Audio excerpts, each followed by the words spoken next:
सोने का नेवला। बात उस समय की है जब पांडव विजय उत्सव धूमधाम से मना रहे थे।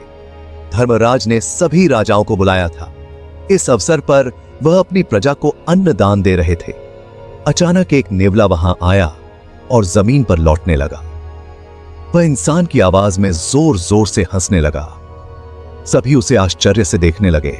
उसके शरीर का आधा हिस्सा सोने जैसा चमक रहा था। नेवला धर्मराज से बोला, राजा, यह उत्सव बहुत अद्भुत है। तुम अपनी धन संपत्ति बड़ी ही उदारता से बांट रहे हो, फिर भी यह दान उस दान के बराबर नहीं जो मुझे एक गरीब ने दिया। धर्मराज ने पूछा, क्यों? यहां तुम्हें क्या कमी नजर आई? पहले मेरा आधा शरीर सुनहरे होने की कहानी सुनिए कहकर नेवले ने अपनी कहानी सुनाना आरंभ किया। एक गांव में एक गरीब आदमी था। वह रोज खेत में काम करके थोड़ा बहुत अनाज घर लाता था। उसे अपने परिवार वालों के साथ बैठकर अपना पेट पालता।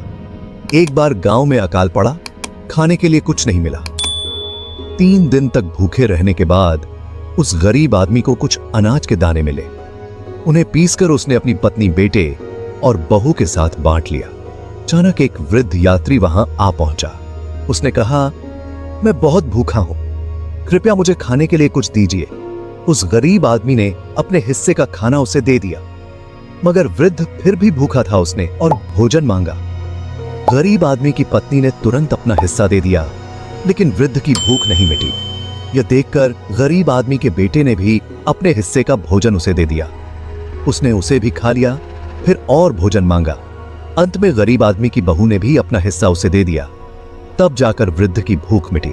उसने कहा, आप सब ने भूखे होते हुए भी अपने हिस्से का भोजन मुझे दिया।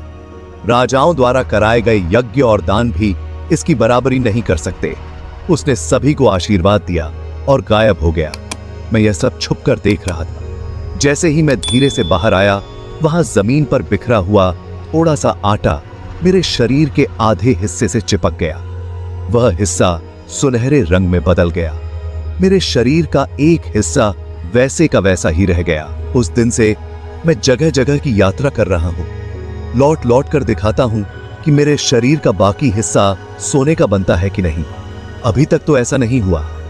आज आपके उत्सव में आया हूं, यहां पर भी लौट लौट कर देख लिया, लेकिन बाकी भाग सोने का नहीं बना। इसलिए मैं कहता हूं कि यह भले ही एक शानदार उत्सव हो, लेकिन उस गरीब आदमी के दान के बराबर नहीं। यह कहकर नेवला गायब हो गया। सभी लोग दंग रह गए।